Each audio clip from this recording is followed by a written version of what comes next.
Hello students, நம்ம இன்னைக்கு இந்த வீடியோவில் என்ன பார்க்க போகிறோம்னா எக்ஸசைஸ் 13.2ல் கொஸ்டின் நம்பர் 5 பார்க்க போகிறோம். ஸோ கொஸ்டின் நம்பர் 5ல் என்ன கொடுத்துருந்தாங்கன்னா எ டை மார்க்டு 1,2,3 இன் ரெட். ஒரு டை இருக்குமா? டையில் டோட்டல் எத்தனை நம்பர் ஆஃப் ஃபேஸஸ் இருக்கும்? 6 ஃபேஸஸ் இருக்குமா? இதில் 1, 2, 3ன்ற ஃபேஸஸ் வருது பார்த்தீங்களா? அது மூணையுமே நான் ரெட்டால் மார்க் பண்ணியிருக்கேன். நம்பர் 1. ரெண்டாவது அண்ட் 4, 5, 6 இன் க்ரீன். இதில் 4, 5, 6 இது மூணையும் நான் எதில் மார்க் பண்ணியிருக்கேன்? க்ரீனில் மார்க் பண்ணியிருக்கேன். ரைட்டுங்களா? Let capital A B the event, the number is even. இங்கே என்ன சொல்கிறாங்க? ஏன்ற ஈவெண்ட் எடுத்துக்கோங்க. அது வந்து அதோட நம்பர் என்னவா நம்பராக இருக்கணும்? ஈவன் நம்பராக இருக்கணும். ஈவன் நம்பர்னா என்னென்ன? 2, 4, 6. ரைட்டுங்களா? அடுத்து and B be the event, the number is red. அப்போ நம்பர் இஸ் ரெட்னா அது என்னென்ன நம்பராக இருக்கணும்? 1, 2 and 3. Are A and B are independent. அப்போ இந்த மாதிரி நம்ம ஈவெண்ட் எடுத்தோம்னா ஏயும் பியும் இண்டிபெண்ட்டாக இல்லையா அப்படின்றத நீங்கள் ஃபைன் பண்ணி சொல்லுங்கள். இண்டிபெண்ட்டாக என்ன சொல்லி கொடுத்தேன் போன சம்மில்? Probability of A intersection B equal to probability of A into probability of பின்னு ப்ரூவ் பண்ணிட்டோம்னா அது இண்டிபெண்ட் ஈவெண்ட். ரைட்டுங்களா? இப்போ எடுத்தோடனே சொல்யூஷனில் ஃபஸ்ட்டு சாம்பிள் ஸ்பேஸ் எழுதுங்கம்மா. எப்பயுமே ப்ராபபிலிட்டியில் சாம்பிள் ஸ்பேஸ் முக்கியம், அதாவது டோட்டல் நம்பர். சரிங்களா? அதை ஞாபகத்தில் வச்சுக்கோங்க. என்ன கொடுத்துருக்காங்க அவங்க? ரெட் கலர், க்ரீன் கலர் கொடுத்துருக்காங்க. ரெட் கலர் எது எதுக்கு கொடுத்துருக்காங்க? ரெட்டு வந்து 1க்கு ரெட்டு, 2க்கு ரெட் கலர், 3க்கு ரெட் கலர்.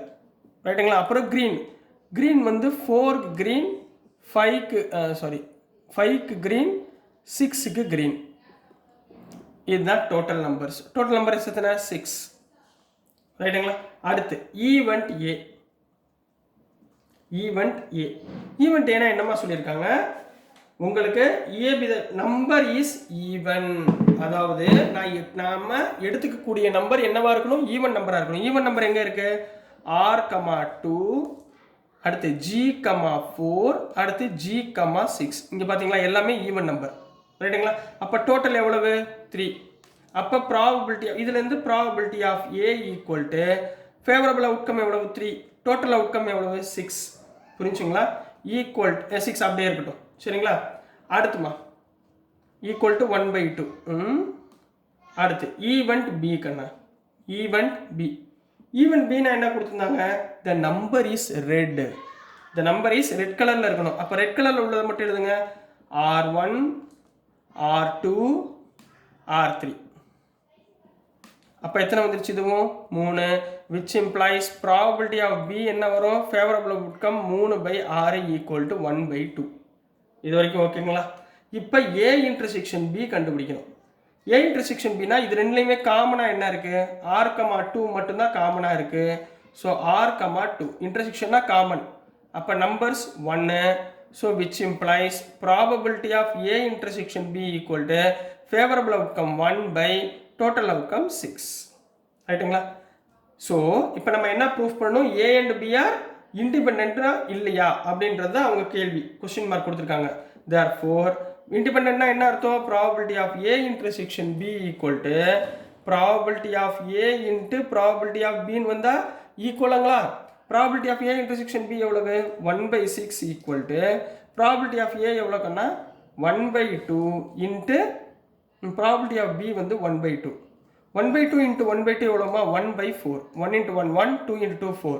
அப்போ which implies 1/6 is not equal to 1/4. ரெண்டு பக்கமுமே எனக்கு என்ன வரல? ஈக்குவலாக வரல. Therefore A and B are என்ன சொல்லிடலாம்? நாட் இண்டிபெண்ட் அல்லது டிபெண்ட். ரெண்டில் எந்த வார்த்தை போட்டாலும் கரெக்டு தான். நாட் இண்டிபெண்ட் போட்டாலும் கரெக்டு தான், அல்லது டிபெண்ட் அப்படின்னு போட்டாலும் கரெக்டு தான். So this is the answer for question number 5 கண்ணா. புரிஞ்சுங்களாமா? ஸோ நெக்ஸ்ட் வந்து நம்ம கொஸ்டின் நம்பர் 6 பார்த்துடலாம். ஸோ நெக்ஸ்ட்மா கொஸ்டின் நம்பர் 6 பார்க்க போகிறோம். கொஸ்டின் நம்பர் 6ல் என்ன கொடுத்துருக்காங்கன்னா let E and F be events. 2 event கொடுத்துருக்காங்க. வித் ப்ராபபிலிட்டி ஆஃப் இ வந்து 3/5, ப்ராபபிலிட்டி ஆஃப் எஃப் வந்து 3/10, ப்ராபபிலிட்டி ஆஃப் இ இன்டர்செக்ஷன் வந்து 1/5. Are E and F are independent அப்படின்னு கேட்டிருக்காங்கம்மா. அப்போ என்ன? ரொம்ப ஈஸி தான். ஃபஸ்ட் எடுத்தோடனே சொல்யூஷன் கொடுத்துருக்கதை எழுதிக்கோங்க. கிவன் என்ன கொடுத்துருக்காங்க? probability of E equal to 3 by 5, probability of F equal to 3 by 10, and probability of E intersection F equal to 1 by 5. இப்போ ரெண்டு ஈவெண்ட்டு இண்டிபெண்ட்டாக இல்லையான்னு கண்டுபிடிக்க என்ன பண்ணுவோம்? probability of E intersection F ஓட வேல்யூ எதுக்கு ஈக்குவலாக இருக்கணும்? probability of E into probability of Fக்கு ஈக்குவலாக இருந்தால் அது இண்டிபெண்ட் ஈவெண்ட் அப்படின்னு சொல்லிடலாம். சரிங்களா? இப்போ probability of E intersection F எவ்வளவு? 1 by 5 equal to probability of E 3 by 5 into 3 by 10. ரெண்டையும் மல்டிப்ளை பண்ணுங்க. 3 into 3 9 by 5 into 10 50. ரைட்டுங்களா? இந்த பக்கம் என்ன வந்துச்சு? 9 by 50. அப்போது 1 by 5 is not equal to 9 by 50. ரெண்டுமே ஈக்குவல் இல்லைங்களா? ரைட்டுங்களா? therefore E and F are என்ன சொல்லிடலாம்? Not independent. என்ன சொல்லிடணும்? Not independent. So this is the answer for question number 6 கண்ணா. ஸோ டியர் ஸ்டூடெண்ட்ஸ், நான் அனுப்புகிற வீடியோஸ் உங்களுக்கு புரிஞ்சிருக்கும்னு நம்புகிறேன். பிடிச்சிருந்துச்சுன்னா மறந்துடாமல் லைக் பண்ணுங்கள், ஷேர் பண்ணுங்கள், மறக்காமல் சப்ஸ்கிரைப் பண்ணி சப்போர்ட் பண்ணுங்கள் ஸ்டூடெண்ட்ஸ். தேங்க்யூ.